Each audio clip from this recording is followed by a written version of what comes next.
lalu menyiapkan kain kafannya. Setiap kali mereka tergerak ataupun cenderung untuk melakukan sebuah kemaksiatan, mereka kembali kepada kain kafannya. Mereka lihat kain kafannya. Ya. Jadi kain kafan itu menjadi sebab mereka untuk tidak melakukan kemaksiatan, untuk tidak melakukan dosa. Bahkan ada, saya lupa nama seorang sahabatnya atau tabiinnya ya, dia selalu meletakkan kain kafannya itu di bawah kasurnya, di bawah bantalnya. Ya. Apa? Karena kita dianjurkan untuk mengingat kematian. Ya. Ingatlah kematian agar kita ingat untuk berbekal, ingat untuk menghadap Allah Subhanahu wa taala. Ya, jadi kalau ditanya dianjurkan, sangat dianjurkan. Ya. Jadi ibu-ibu yang sudah punya rezeki, ya. Jadi bukan seperti apa ya? Kayak orang-orang kan, ini kok udah beli kain kafan, ini kayaknya tanda udah mau meninggal ini orang gitu kan. Enggak gitu ya. Orang membeli kain kafan ya sebagaimana orang membeli pakaian. Ya. Orang yang membeli pakaian untuk ketenaran, untuk hari-hari, ya mereka untuk ketenaran dan hari-hari. Nah, kita membeli kain kafan, ya kita untuk apa? Untuk ingat mati. Bahwa kehidupan ini sebentar.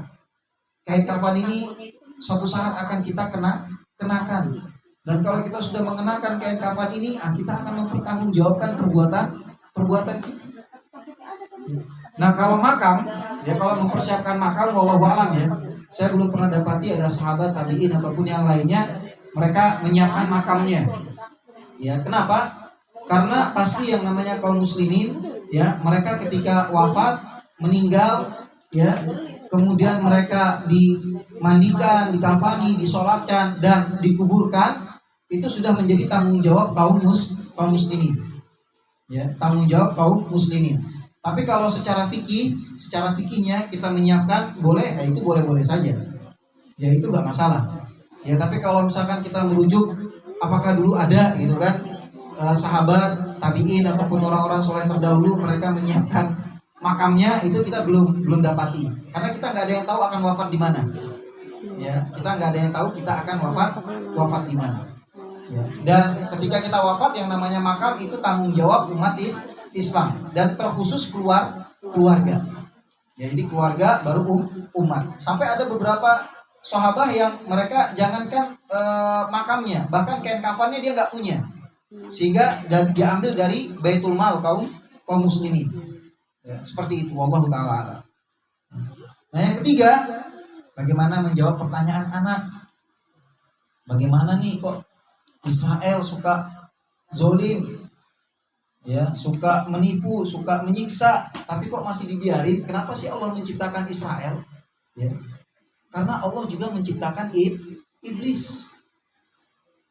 Ya, karena nanti pertanyaannya akan kembali ke situ. Ya, karena itu sudah menjadi kehendak Allah. Allah Maha berkehendak. Di antara sifat, kita kembalikan kepada tauhid asma dan sifat Allah. Jadi Allah itu memiliki sifat-sifat dan memiliki nama-nama yang indah. Dan di antara nama-nama Allah yang indah itu adalah Allah Maha berkehendak. Ya. Jangankan Allah berkehendak untuk menciptakan kaum Bani Israel, bahkan Allah pun berkehendak untuk jauh hari sebelum itu Allah menciptakan iblis. Kenapa Allah menciptakan iblis? Kenapa Allah menciptakan Bani Israel? Kenapa Allah menciptakan orang kafir? Kenapa Allah menciptakan ahlu ma'asi, orang-orang yang suka berbuat dosa? Itu sebagai gambaran untuk kita bahwa ini ada jalan yang baik dan ada jalan yang buruk. Coba kalau semuanya umat Islam beriman, mukmin, kholis, bisa nggak kita bedain mana yang baik dan mana yang buruk? Ya. Jadi Allah menciptakan Bani Israel karena Allah menciptakan kebaikan dan keburukan. Nah, ketika Allah menciptakan kebaikan dan keburukan, kita akan memilih yang mana? Kita akan memilih yang baik atau kita akan memilih yang buruk? Kita akan memilih sifat iblis, sifat Bani Israel, atau kita memilih sifat orang-orang beriman?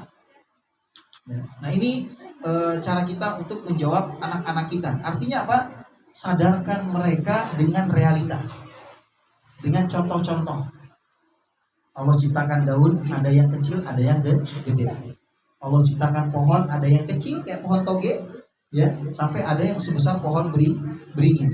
Kenapa sih nggak pohon beringin semua? Wah repot, mama kalau numis toge ganti numis pohon beringin lah, gitu kan. Nah ini ibu yang dirahmati Allah. Artinya ya menjawab yang beginian kepada anak-anak, memang kita juga harus menyadarkan alam logika mereka, ya, sehingga mereka pun oh iya, ya. Kalau kita tahu dalilnya, itu lebih bagus lagi, ya, karena Allah berfirman, gitu kan. Nah ini Allah berfirman seperti ini, ya. Allah membedakan antara yang mukmin dan yang kafir. Allah membedakan mana yang mereka berperangai binatang